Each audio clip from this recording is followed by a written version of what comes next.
Oh, hi there guys, Darren Stevenson back with another video. I hope everybody had a lovely Christmas, and today is now Boxing Day. I don't know if Boxing Day is like a British thing or everybody else around the world that celebrates Christmas also celebrates Boxing Day. Actually, I have no idea, but the 26th of December is called Boxing Day here anyway. I guess it's because it's just a day where we throw away all the rubbish in boxes that we got all our presents in. I don't know, whatever, it's a day off for me, so I can't complain. Right, so let's talk business. So 2019 is coming to an end, and I think it's an ideal time post-Christmas now, and the new year is coming right up, to talk about what I think the top 5 best cards of 2019 were. That includes all the cards that not only just came out this year, but are in the card pool anyway, not just ones that are printed. Everything that was played this year that I think personally had the best most impact on the upcoming Yu-Gi-Oh meta this year. And I'll give my reasons for it as well. If you disagree, then leave a comment below, that'd be cool. And if you agree, then that'd be nice to hear from you. So let's just get started and get right into it. So these are my top 5 cards of 2019. Number 5 is Azathoth.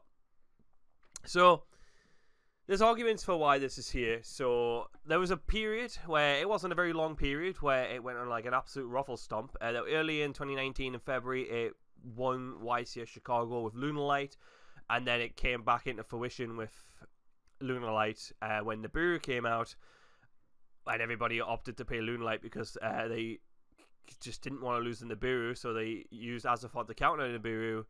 And it went on a proper winning spree where it won like a couple of YCSs. It came second in a YCS and also won a UDS as well. Now, people are going to argue, is Nibiru in my top 5 cards of 2019? And I'm just going to give you a spoiler right now. No, it's not. And I'm going to tell you why. It's because Nibiru might have had like its sort of impact on 2019. The fact that it's just so daft and it's forced like everybody to have to play around it and adapt. But really, I think the card that allows people to adapt into a card that is so meta changing is arguably better than the card that causes the problem, I guess. Azathoth single-handedly has carried decks to the top spot of YCSs. Earlier this year, when you can combo it with Rusty Bardish and summon it on your opponent's turn with the rank up spell that you can set with Rusty. And then it evolved into something from there where you could activate it so it played around Nibiru. And not only does it play around Nibiru, it plays around all hand traps. And then Lunalight just made like a really strong unbreakable board, which allowed you to just win. So it got played differently, but it was just something that's like super, super powerful that just made it so that your opponent can't activate monster effects. And also, you can use it when you go second to just summon it and straight up just be like, yep, if you got any monster effects, you should have best have activated them beforehand, because now I'm going to OTK you. And let's just put it this way: if a card forces you to have to just throw Ash Blossom at a Tenki so early on because you're worried that your Ash Blossom will get no value, then that just goes to show how much of an impact that card has, forcing you to Ash something as stupid as a Tenki. And that's why Azathoth is for sure earned a spot as 5th in the top 5 cards of 2019. Number 4, so let's stick to the combo route. It's God Dragon LP. Now, I think LP has earned its spot as 4th place simply because it's such a powerful card. A lot of the stuff that it summons is just completely ridiculous. Right now, we've noticed that it's the heart and soul of combo decks this year. As you saw how Thunder Dragon really dominated the WCQ era during like Euros and NA WCQ, where Thunder Dragon just completely ruffle stomped both the WCQs. And we all thought that was a combination of all the God Dragons, like Agapane, LP, and Pisty. But since we've recently saw Agapane got banned, and LP is still carrying combo decks, you don't really see it as often, because the control decks are a bit better. But the fact that LP still makes those combo decks still alive and well in Thunder Dragon and in Pendulum, it just goes to show how powerful of a card LP really is. Summoning stuff like the new card Starly's Safer, which can recycle your Levianeers and your prize cards, and Omni Dragon, which can search anything in the deck. And in Pendulum, it gets you Destrudo, which can like push your plays as well. It's just a really versatile card, and as long as that card is still in the game, it's going to have some sort of impact for sure. and that's why it's 4th place. Number 3, Dingo Soo, August of the Evening Star. So I wanted to put this card higher because I just think this card is one of the best cards that have ever been printed ever. But you'll probably agree that number 2 and number 1 are probably better than this, and we'll get to that later, of course. But Dingo Soo has definitely earned its due. I think before I made this video, I was definitely going to make it number 2, but the more I thought about it, I think it definitely deserved. The other 2 cards are probably better than it. But let's stick for a second with Dingo Soo and talk about why this card is probably one of the best cards that ever been printed. It's arguably one of the best XYZs ever, especially since its summoning conditions are just so laughable. You just throw it on top of a Galatea, and it's one of the perfect cards. It does everything you would want in a card in terms of like recycling your engine. It can recycle your skeletons or any other Orcus monster, so you can just extend your turns for next turn. It's something that you can end on to protect your field, because it can protect your monsters.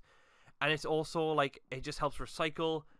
And it also is like just generic spot removal as well. It doesn't target. It deals with problem cards. It recycles your engine. It can be really strong in protecting your back row as well, such as your Crescendo in the olden Orcus plays when you end on Ding Gala Crescendo, so people couldn't twin your Crescendo. And comboing with Babble as well to banish with Skeleton and bring it back to have generic just spot removal in your opponent's turn, which is just so mental. It's just so hard for your opponent to deal with. Like targetable disruption is like hard enough to deal with as it is, but then you got Dingo Soo sending cards, and it doesn't destroy either, so it doesn't trigger most of your monster effects like your floaters and stuff like that. Like, Super Poly is just so subpar, because if you summon Starving Venom, Ding just goes, oh, just send that away, because it just doesn't matter. And I think Dingo Soo is just one all-rounder, just a perfect card. It's a shame it's not higher, to be honest, because I think it deserves more credit, but the other 2 cards are just significantly better. But that's Dingo Soo, 3rd place. Really solid card. One of my favourite cards of 2019 for sure. Number 2, so I personally forgot about this card just because it got banned. But there's a reason why it got banned, because it's one of the most mental cards that have ever been printed. And I only remembered about it because we started talking about it with my pals and stuff, being like, what should be the top 5 cards of 2019? And then this card got brought up. Nightmare Mermaid. This card is just so mental. Like, splashable engines in Yu-Gi-Oh! Just so powerful. You saw that it could be splashed in Lunalight to end on just like Gala, Crescendo, or Ding with Babble, or a combination of the 2. And you also saw, like, midway of the year, Thunder Orcus being a thing, where past your Orcus Thunder Dragon combo, you can also end on Crescendo or Babble, which is just mental. So it was a splashable engine in combo decks, just to make them just an extra layer and one step over the top. And it meant that if you got hand trapped, you can just do a generic Orcus combo, because Nightmare Mermaid just takes 2 monsters, which is just insane. Which goes on to my next point. Why Pure Orcus was just so good when Nightmare Mermaid was a thing. It's just because it just took 2 generic monsters, and that's why you could just play any number of generic extenders in Orcus, such as like Instant Fusion or any normal summon monster that could just go straight in the Nightmare Mermaid, and you've just got your full Orcus combo. You even saw the memes like on Facebook where everybody was just being like, 2 monsters, that's Orcus combo, eh? Like, and I think if a card manages to cause so many memes online, then you know that the card is just super, super powerful.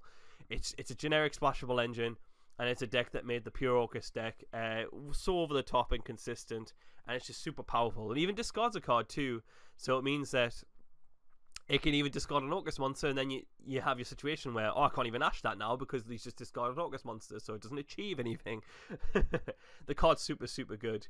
The fact that it was just so generic as well, and it was splashable, and it just meant that any 2 monsters was an Orcus combo, is just really, really good.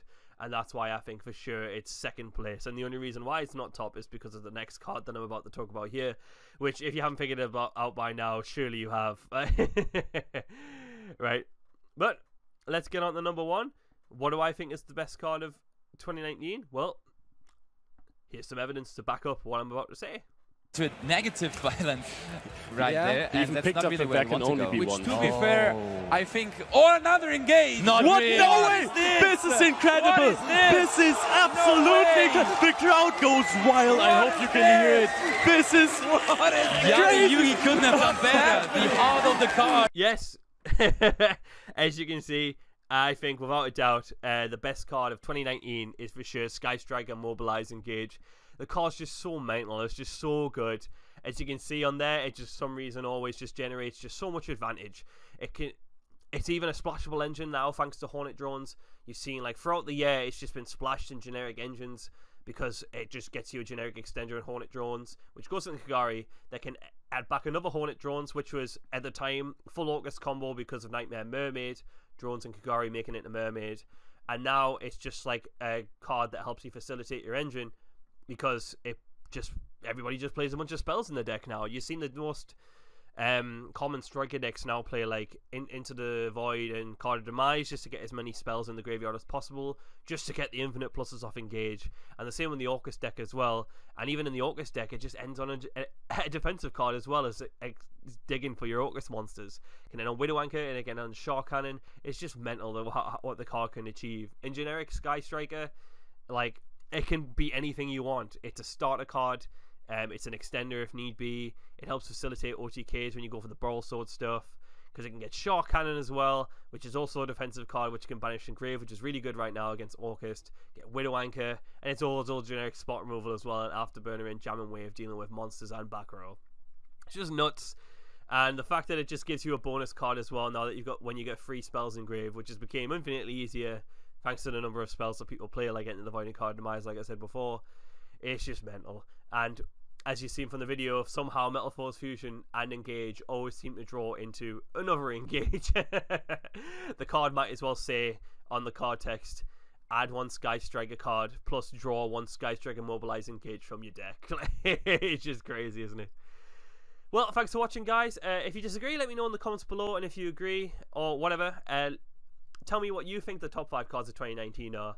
I had a little think about this, and I came to these conclusions, and I think these are really solid picks for sure. But let me know what you think, and don't forget to like, share, and subscribe, and I hope you had a lovely Christmas and a Happy New Year. Cheers, guys. Bye-bye.